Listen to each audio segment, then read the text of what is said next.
तर भाजप विधिमंडळ पक्षनेता निवडी संदर्भामध्ये 4 डिसेंबरला बैठक होण्याची शक्यता आहे।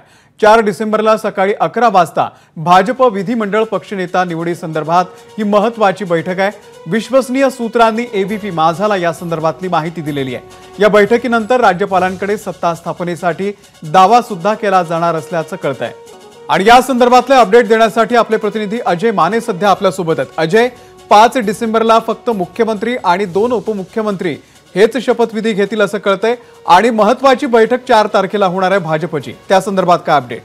आपण जर पाहिलं तर जसा पहिला मुद्दा तो उपस्थित केला की फक्त 5 तारखेला मुख्यमंत्री आणि उपमुख्यमंत्री शपथ घेतील, कारण की आपण जर पाहिलं तर सध्या महाराष्ट्राच्या राजकारणात फक्त यांच्याच नावाची चर्चा आहे आणि अद्याप मंत्रिपदी कोणाची वर्णी लागणार आहे हा संभ्रमच नाही तर अद्याप नावाची चर्चा सुद्धा नाही आहे। त्यामुळे मंत्रिपदी कोणाची वर्णी लागणार ते नाव निश्चित झालं नाही। त्यामुळे 5 तारखेला ज्यावेळेस पंतप्रधान त्यांच्या व्यस्त शेड्यूलमधून महाराष्ट्र दौऱ्यावर असतील त्यावेळेस फक्त मुख्यमंत्री आणि उपमुख्यमंत्री शपथ घेणार असल्याची शक्यता जी आहे ती वर्तवली जाते। भाजपच्या वरिष्ठ नेत्यांकडून सुद्धा ही माहिती जी आहे ती देण्यात आलेली आहे। दुसरा महत्त्वाचा मुद्दा जसा तुम्ही म्हटला की त्यात एक जे आहे की 5 तारखेला जरी शपथविधी असला तरी अद्याप भाजपचा पक्षनेता कोण किंवा मग मुख्यमंत्रीपदी कोण याची चर्चा जी आहे ती थांबलेली नाही आहे, पूर्णविराम याच्यावर लागलेला नाही आहे। बाकी इतर पक्षांकडून जे पक्षनेता घोषित करण्यात आलेले आहे, प्रतत झालेले आहेत, गटनेते आलेले आहेत, पण भाजपचा अद्याप असं कुठलंही कोडं सुटलेलं नाही। आणि त्याच पार्श्वभूमीवर अशी माहिती मिळते की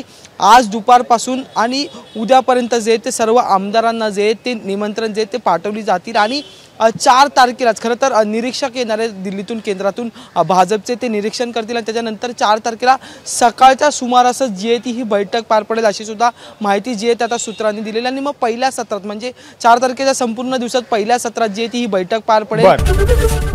एबीपी माझा, उघडा डोळे बघा नीट।